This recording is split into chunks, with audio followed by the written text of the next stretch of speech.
கிறிஸ்துவுக்குள் பிரியமானவர்களே, உங்கள் யாவருக்கும் மீட்பெரும் இரட்சகருமாகிய இயேசு கிறிஸ்துவின் இனிதான நாமத்தினாலே உங்கள் அனைவருக்கும் என் அன்பின் வாழ்த்துக்களை தெரிவித்துக் கொள்கிறேன்.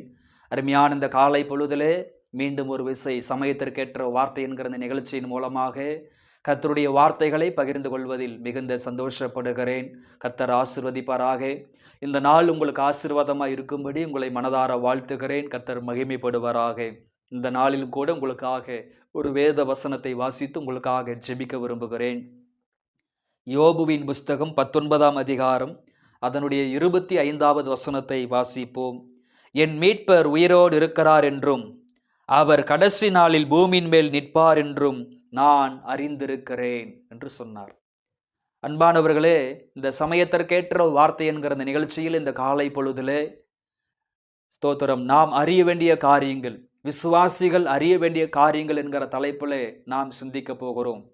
தேவ மனிதனாகிய யோபுடைய வாழ்க்கையிலே அநேக ஆடுகள், ஒட்டகங்கள், மிருக ஜீவன்கள் ஒரே நாளில் மரித்து போனது. அவருடைய பிள்ளைகளும் மரித்து போனார்கள். வாழ்க்கையிலே ஒரு பெரிய இழப்பை யோபு சந்திக்கிறார். ஒரு பெரிய அவமானத்தை அவர் சந்திக்கிறார். பலகீனத்தை அவர் சந்திக்கிறார். தேசத்திலே நிந்தையை அவர் அதிகமாக சந்திக்கிறார். அவரை நலம் விசாரிக்க வருபவர்கள் கூட அவரை துக்கப்படுத்துறாங்க, அவரை காயப்படுத்துறாங்க, அவரை வேதனைப்படுத்துறாங்க. ஆண்டவர் ஆண்டவர் என்று சொன்னாயே, தேவன் பேரில் உண்மையாயிருந்தாயே, பரிசுத்தமாக வாழ்ந்தாயே, ஸ்தோத்திர பொல்லாப்புக்கு விலகிறவனாய் இருந்தாயே, கர்த்தருக்கு பயப்படுகிற ஒரு மனுஷனாக இருந்தாயே, உன் வாழ்க்கையில எப்படி கர்த்தரவைகளை அனுமதித்தார்? ஏன் உன் வாழ்க்கையில இவ்வளவு இழப்புகளை கர்த்தர் அனுமதித்தார்? ஏன் இவ்வளவு மரணங்களை கர்த்தர் அனுமதித்தார்? தெய்வத்தை நீ ஆராதித்தாய், நம்பினாய், அப்ப ஏன் இத்தனை மரணங்கள், இத்தனை சாவுகள் ஏன் வந்தது? எல்லாமே மரித்து போனது, எல்லாமே செத்து போனது என்று சொல்லுகிற பொழுது யோபு ஒரு வார்த்தை சொல்லுகிறார். என் வாழ்க்கையில் எல்லாமே மரித்து போனது என்பதை அறிந்திருக்கிறேன். ஒட்டகங்கள், ஆடுகள், மிருகஜீவன்கள், எல்லாம் ஏர்மாடுகள் எல்லாம் இறந்து போனது என்று எனக்கு தெரியும். என் பிள்ளைகளும் செத்து போயிட்டாங்க, இறந்து போயிட்டாங்க என்பது நன்றாக தெரியும். ஆனால் ஒரு காரியத்தை நான் தெளிவாக அறிந்திருக்கிறேன். என் மீட்பர் உயிரோடு இருக்கிறார். என் மீட்பர் உயிரோடு இருக்கிறார் என்பதை நான் அறிந்திருக்கிறேன். அதாவது மனிதர்களும் நண்பர்களும் யோபுவை வேதனைப்படுத்துகிற பொழுது எல்லாமே செத்து போனது, எல்லாமே மரித்து போனது என்று சொல்லி வேதனைப்படுத்துகிற பொழுது யோபு என்று சொல்லுகிறார், நீங்கள் மரித்து போனதை அறிந்திருக்கிறீர்கள், என் பிள்ளைகள் மரித்து போனதை அறிந்திருக்கிறீர்கள், ஒட்டகங்கள் இறந்து போனதை அறிந்திருக்கிறீர்கள். நானோ நான் ஆராதிக்கிற என் தெய்வம், நான் தொழுது கொள்கிற என் தெய்வம் உயிரோடு இருக்கிறார் என்பதை அறிந்திருக்கிறேன் அப்படின்னு சொல்றார். வறுமையான இந்த காலை பொழுதிலே நீங்களும் நானும் அறிந்து கொள்ள வேண்டிய ஒரு காரியம் என்னவென்று சொன்னால், நம்முடைய வாழ்க்கையிலே பிரச்சனைகள் வரும் பொழுது, போராட்டங்கள் வரும் பொழுது, நெருக்கடிகள் வரும் பொழுது, எதிர்மறையான சூழ்நிலைகள் வரும் பொழுது நாம் பிரச்சனைகளை பெரிதாக பேசிவிடுகிறோம். ஆனால் தேவனை பெரிதாக பேசுவதில்லை. சூழ்நிலைகளை குறித்து பேசுகிறோம், சூழ்நிலைகளுக்கு அப்பாற்பட்ட தெய்வத்தை பேசுவதை நாம் மறந்து விடுகிறோம். எனக்கு அன்பான தேவ பிள்ளைகளே, இந்த காலை பொழுதிலே உங்களுக்கும் எனக்கும் ஒரு அறிவு நிச்சயமாக தேவை. ஒரு காரியத்தை நீங்களும் நானும் நன்றாக அறிந்து கொள்ள வேண்டும். காரணம், நம்முடைய பிரச்சனைகளை விட, நம்முடைய போராட்டங்களை விட, நம்முடைய தேவைகளை விட, நம்முடைய கடன்களை விட, நம்முடைய நெருக்கடிகளை விட நாம் ஆராதிக்கிற தெய்வம் ஜீவனுள்ளவராய் இருக்கிறார். ஆண்டவர் ஜீவனுள்ளவராய் இருக்கிறார். கர்த்தர் பெரியவராய் இருக்கிறார். அந்த ஒரு அறிவு நமக்குள் இருக்கும்னு சொன்னா இழந்த எல்லாவற்றையும் கர்த்தர் திரும்ப தருவார். அப்போ உங்களுக்கும் எனக்கும் இருக்க வேண்டிய ஒரு அறிவு, அறிந்து கொள்ள வேண்டிய ஒரு காரியம், என் மீட்பர் உயிரோடு இருக்கிறார். கடனாக இருக்கலாம், வியாதியாக இருக்கலாம், பலகீனமாக இருக்கலாம், சுகவீனமாக இருக்கலாம், போராட்டங்களாக இருக்கலாம், இழப்புகளாக இருக்கலாம், நஷ்டங்களாக இருக்கலாம். நமக்கு இருக்க வேண்டிய ஒரே ஒரு அறிவு என்னன்னு தெரியுங்களா? கர்த்தர் மீட்பர் உயிரோடு இருக்கிறார், என் ஆண்டவர் உயிரோடு இருக்கிறார். அப்போ நீங்கள் கேட்கலாம், என்னுடைய பிரச்சனைக்கும் ஆண்டவர் உயிரோடு இருக்கிறார் என்கிற அறிவுக்கும் என்ன சம்பந்தம் என்று கேட்கலாம். யோபுடைய வாழ்க்கையில் அதுதான் நடந்துச்சு. எல்லாமே இறந்து போயிருச்சு, எல்லாமே செத்து போயிருச்சு. ஆனால் ஒன்று மாத்திரம் அவர் அறிந்திருந்தார், என் மீட்பர் உயிரோடு இருக்கிறார் என்று. அதனால் நடந்த ஒரு காரியம், யோபுடைய வாழ்க்கையிலே முன்னிலைமையை பார்க்கலும் பின்னிலைமையை கர்த்தர் அதிகமாக ஆசீர்வதித்தார்.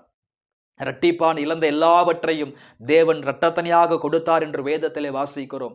அப்ப தேவன் கர்த்தர் உயிரோடு இருக்கிறார், நம்ம ஆராதிக்கிற தெய்வம் உயிரோடு இருக்கிறார் என்கிற ஒரு அறிவு என்ன செய்கிறதுனா இழந்த எல்லாவற்றையும் திரும்ப கொண்டு வருகிறது. பாருங்கள், மரித்து போன லாசருவை கர்த்தர் உயிரோடு எழுப்பி தன் குடும்பத்திடத்திலேயே கர்த்தர் ஒப்பு கொடுத்தது போல எவன் ஒருவன் ஆண்டவர் உயிரோடு இருக்கிறார் என்று விசுவாசிக்கிறானோ, எந்த தேவ பிள்ளை என் மீட்பர் உயிரோடு இருக்கிறார் என்று விசுவாசிக்கிறாங்களோ அந்த பிள்ளைகளுடைய வாழ்க்கையிலே இழந்த நன்மைகளை, இழந்த ஆசீர்வாதங்களை, இழந்த கிருபைகளை எல்லாம் திரும்ப தருவதற்கு தேவன் வல்லவராய் இருக்கிறார். நீங்களும் நானும் அறிந்து கொள்ள வேண்டிய முதல் காரியம், என் மீட்பர் உயிரோடு இருக்கிறார். ஆதலால் இழந்த எல்லாவற்றையும் என் வாழ்க்கையில, என் குடும்பத்தில், என் பிரயாசத்தில், என் ஜீவிதத்தில் இழந்த எல்லாவற்றையும் தேவன் இரட்டிப்பாக தருவார். முன்னிலைமையை பார்க்கலும் பின்னிலைமையை அதிகமாக ஆசீர்வதிப்பார் என்கிற விசுவாசத்தில் நாம் பலப்பட வேண்டும். இரண்டாவதாக நீங்களும் நானும் அறிந்து கொள்ள வேண்டிய ஒரு காரியம் என்ன?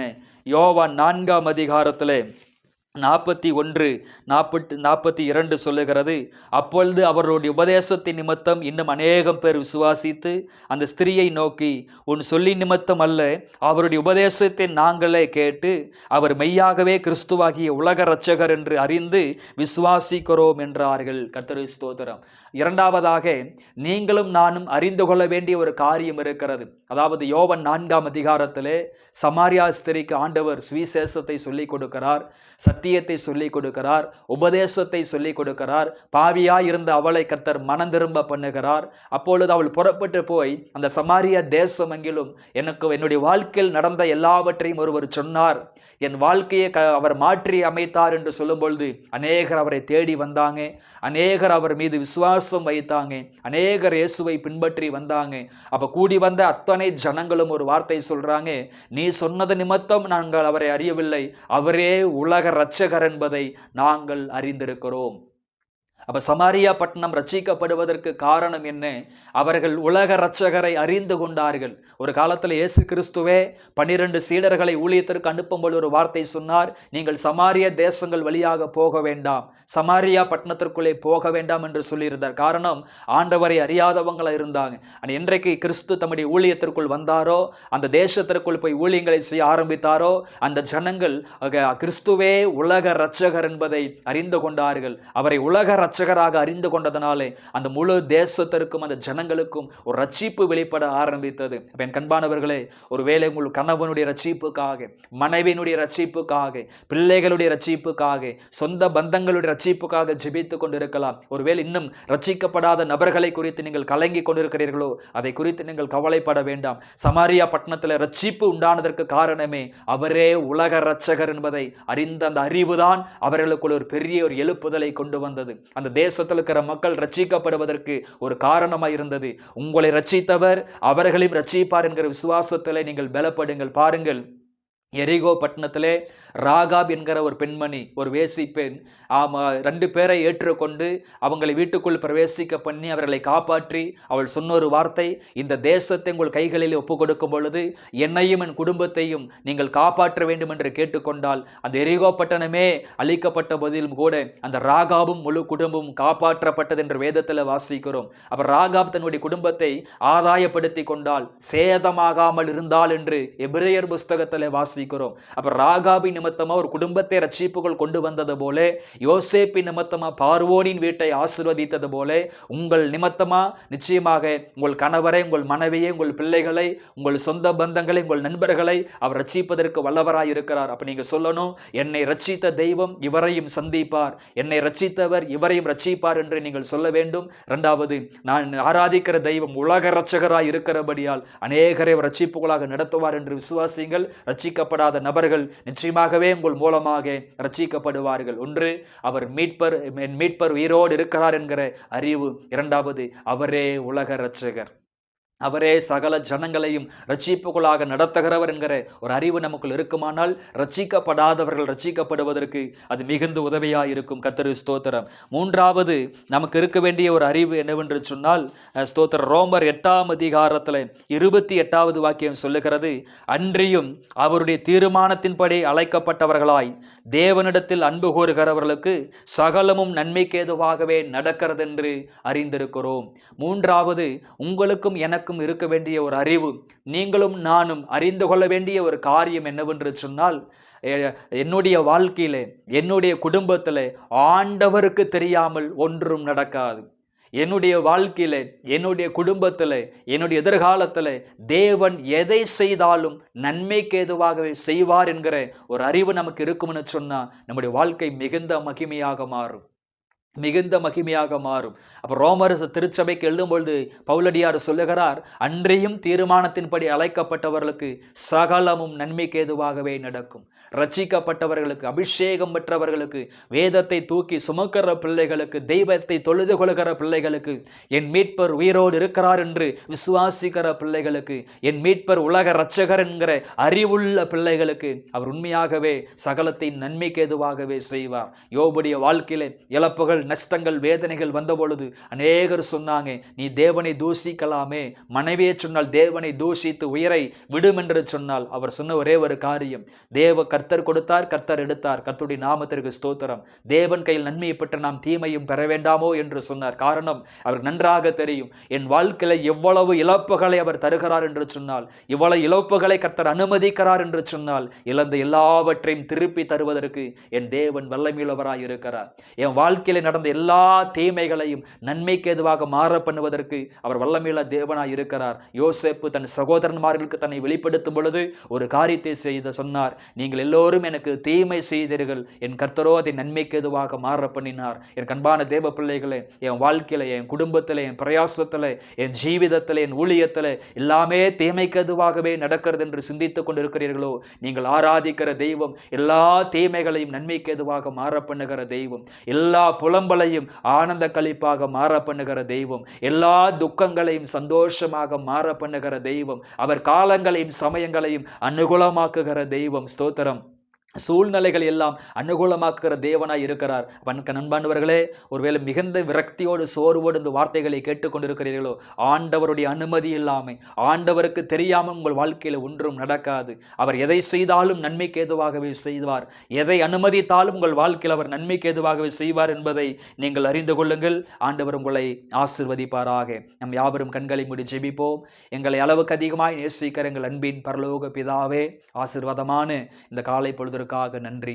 அப்ப யோபுடைய வாழ்க்கையிலே நாங்கள் கவனிக்கிறோம், என் மீட்பர் உயிரோடு இருக்கிறார் என்கிற ஒரு அறிவு இருந்ததனாலே இழந்த எல்லாவற்றையும் அவர் திருப்பி கொண்டார். ஆண்டவரே, சமாரியா பட்டணத்தில் வாழ்ந்த ஜனங்கள், ஆண்டவரே ஸ்தோத்திரம், அவரே உலக இரட்சகர் என்கிற அறிவு வந்தபடியால் அந்த தேசம் ரட்சிக்கப்படுவதற்கும், ஆண்டவரே பூரணமான ஒரு எழுப்புதல் உண்டாவதற்கும் அது ஏதுவாயிற்று. ஆண்டவரே ஸ்தோத்திரம். பவுலடியார் எழுதுகிற பொழுது சகலத்தை நன்மைக்கு ஏதுவாகவே செய்வார் என்று அறிந்திருக்கிறோம். யோபு அதை அறிந்திருந்தபடியால் இழந்த எல்லாவற்றையும் திரும்ப பெற்றுக்கொண்டாராப்பா. தூரத்திலும் சமீபத்திலும் யாரெல்லாம் அந்த வார்த்தைகளை கேட்டுக்கொண்டிருக்கிறார்களோ, இந்த பிள்ளைகளை ஆசீர்வதியும் அப்பா. சூழ்நிலைகளை கர்த்தர் மாற்றி போடும் ஆண்டவரே. அப்பா, எல்லா கடன்கள் மாறட்டும், வியாதிகள் மாறட்டும், பலகீனங்கள் மாறட்டும், நெருக்கடிகள் மாறட்டும், இக்கட்டான சூழ்நிலைகள் மாறட்டும். படிக்க கர்த்தர் உதவி செய்வராக. தேர்வுகள் நடைபெறுகிற இந்த காலகட்டங்களிலே படிக்கிற எல்லா பிள்ளைகளுக்கும் கர்த்தர் கிருபை செய்யும்படியாக ஜெபிக்கிறப்பா. இந்த நாள் ஆசீர்வாதமா இருக்கட்டும். முன் செல்லுங்க, தடைகளை மாற்றி போடுங்க, பொறுப்படுத்திக் கொள்ளும். இயேசுவின் நாமத்தில் பிதாவே, ஆமேன், ஆமேன். கிறிஸ்துவுக்குள் பிரியமானவர்களே, இந்த வார்த்தைகளின் அடிப்படையிலே ஆண்டவர் உங்களை ஆசீர்வதிப்பாராக. God bless you.